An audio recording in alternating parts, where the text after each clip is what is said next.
Welcome back to a new video. So for some reason Sony Vegas was messing with my audio, so I recorded about half of the commentary and then realized nothing was recording, so that was fun.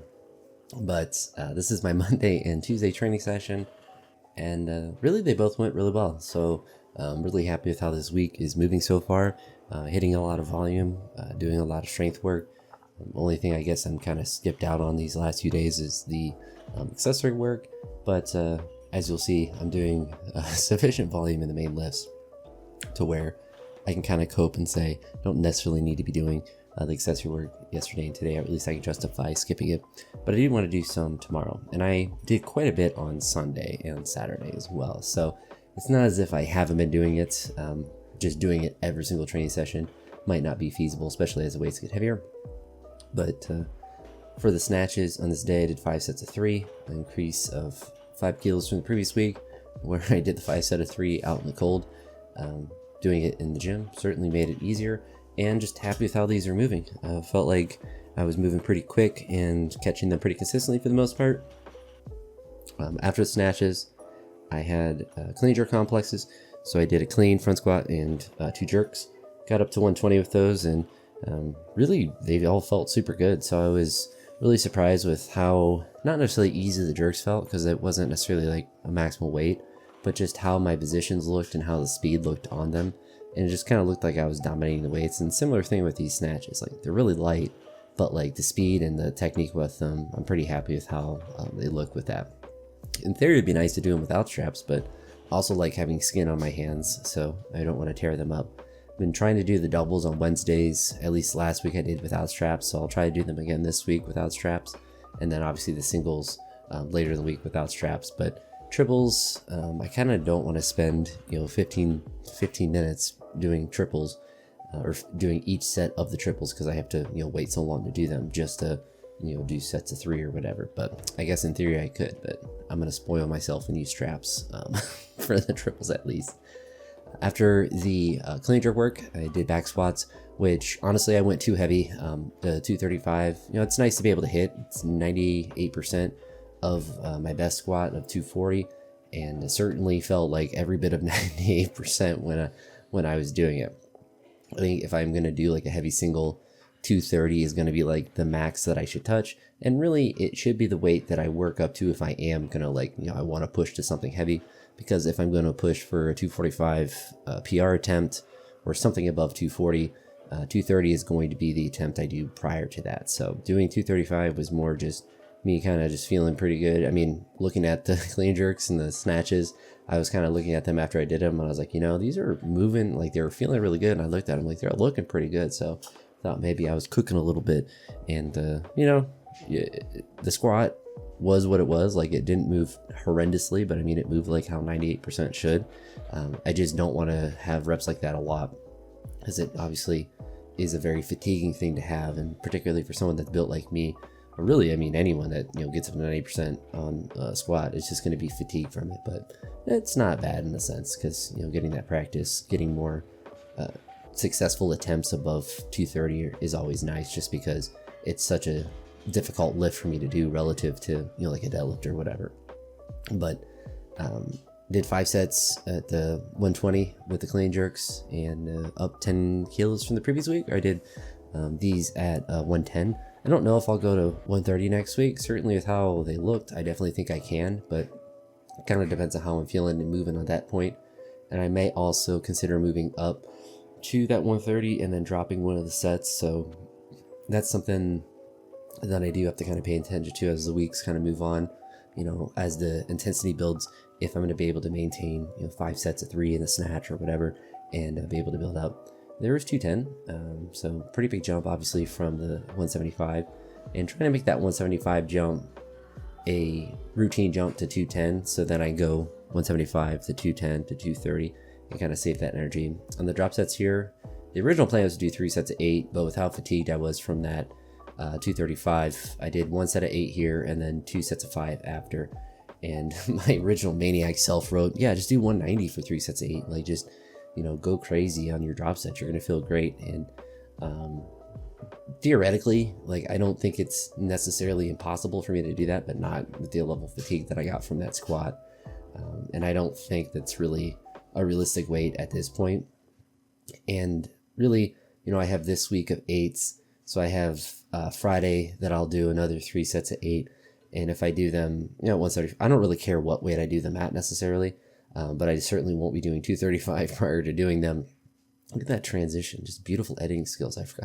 I forgot when I did the commentary last time, I had that random like fade out. I don't normally add stuff like that in because obviously that'd be a bit cumbersome with all the clips that I have. But sometimes when you add stuff in, Sony Vegas will just randomly put that in if you overlap clips by accident. So there it is, my beautiful editing skills coming apparent. But like I said, set of 8 and then 2 sets of 5 on the back squat. And so this is a session I had today. Definitely feeling very thrashed from the day before.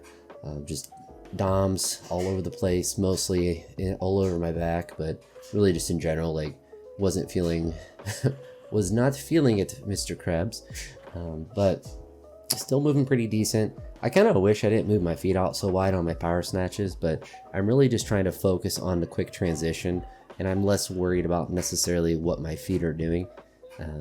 Ideally, they wouldn't really move out as far as they do, but I'm more worried, like I said, that lockout and that transition, trying to make that as smooth as possible. But looking at these, I'm happier with how they look than how they felt. They certainly didn't feel very great when I was doing them. And that's really kind of the main thing I was focusing, obviously the upper body, but also trying not to be super Iranian with my feet. But I guess I'm just have a bit of Iranian in me, I suppose. But with these, we're overhead press now. So I just did double over presses, or at least attempted to. I took a really big jump. I'm getting more comfortable with the 60 to 90 kilo jump, which is nice. Kind of cheated on that first rep, but if you ain't cheating, you ain't trying, right? And then did a double, so a double there with 90, unless you don't count that first one, in which case you're a hater. Did 97 here, because this would be a double PR, but wasn't able to hit that second rep. First one was just too difficult. And I actually was able to do 2 singles here with 100. And the goal with this is just to build the ability to do 100, because just like with the squat, 230 being the PR, the attempt before a PR attempt. If I want to do a 105 press, I want this 100 to obviously look a little bit easier than that one, because if it looks that difficult, it's not going to go up. And I don't really know why I twist to the side.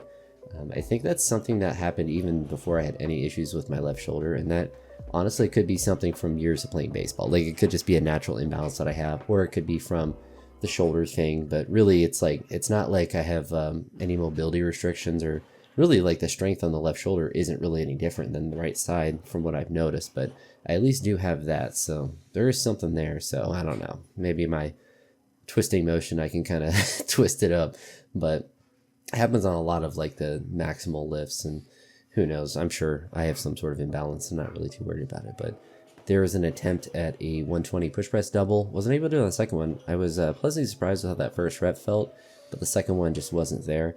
So I decided to not attempt the double again, but just to do another single.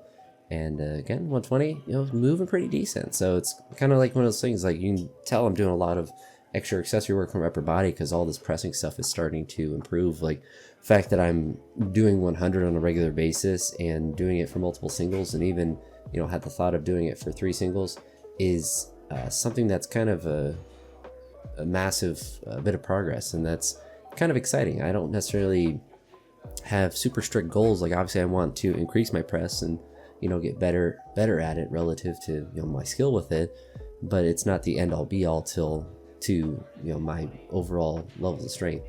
And I don't know what I was even talking about there, but I was talking with a friend over there at the side as I was doing these triples clusters. So I do socialize with people, so you don't have to worry. I talk with other people sometimes.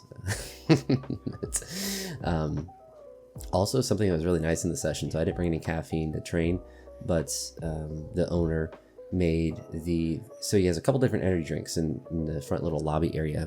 He has like C4, but he has other ones. I think they're like Red Bulls, and then there's like this coffee thing, Black Rifle like coffee things. And he lowered the price of those to $2. So normally they were $3. And I was kind of considering on the way there, so I was like, man, I'm tired. I am zonked, and I want to be able to try to press hard, at least overhead press hard. You'll see I actually do some other kind of pressing. But I end up getting one of those, and they're quite good. They're a nice little like treat, and for $2 is actually not too bad because it has 200 milligrams of caffeine. Actually, there's a little bit of protein in it too. Not really, something you drink for the protein, but it's just a nice little like coffee drink. And I'm a big coffee guy, so I really liked the fact that he lowered the price a little bit for that. So I might be partaking in those, maybe once a week.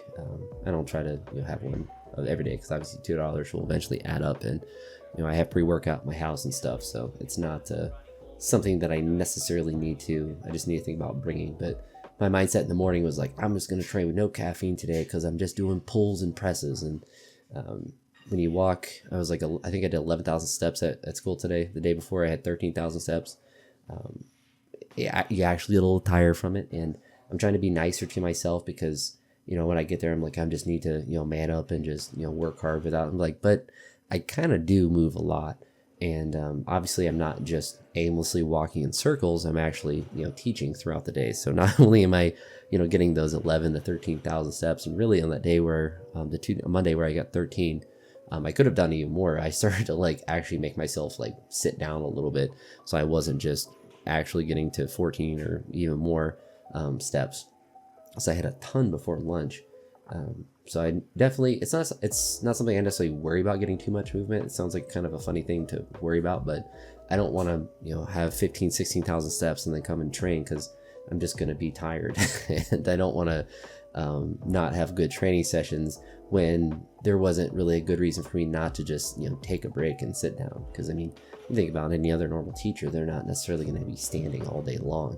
And I'm a maniac, so I'll do that sometimes. I'll just be walking around for 6 and 7 hours a day. Not always optimal, and probably honestly probably not good for like my feet in the long term and like just longevity purposes.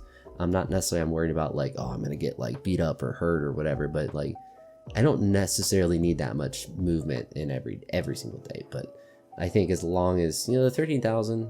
I think that's kind of like the max I would do, but I'm not necessarily like bent on getting, preventing myself from doing more, but I don't want to do so much that like, oh, my feet kind of hurt and now I'm really tired and whatever with that. But it is something nice on days where I don't train or have like a super hard session. I can kind of just do whatever I want walking wise. Don't have to worry about it. But this week I've been getting a lot, so I don't know. It's weird because before winter break, like it was like 8,000 or 9,000 per day usually. But now I'm just pumping up this number, so who knows what that's about. But here's some super rare weightlifting training with some bench press. I'll probably do another session in about 364 days. But here's 275, and I don't know why it's dipping on the right side a bit more. You figured it would dip on the left side more, but could be compensation of some sort. And then Rick is here. He said he did 285 after I did the 275, so I had to one-up him and go to 295. But he's been benching a lot, so if he PRs, I guess I'll have to bench press again before that 364-day deadline for my next bench pressing session. But not really any goals of bench press, just something I randomly decided to do, so just some fun at the end of a session. We'll probably not bench again for a while, just because I don't really like it. Don't really want to do it, but if my overhead press keeps going up, then I suppose maybe my bench, and especially all the accessory work I'm doing for the upper body, might unironically help my bench go up a little bit, or at least stay at that 295 consistent mark. But with that being said, that's it for this one. If you made it to this point, I appreciate it, and I'll talk to you all in the next one. Peace.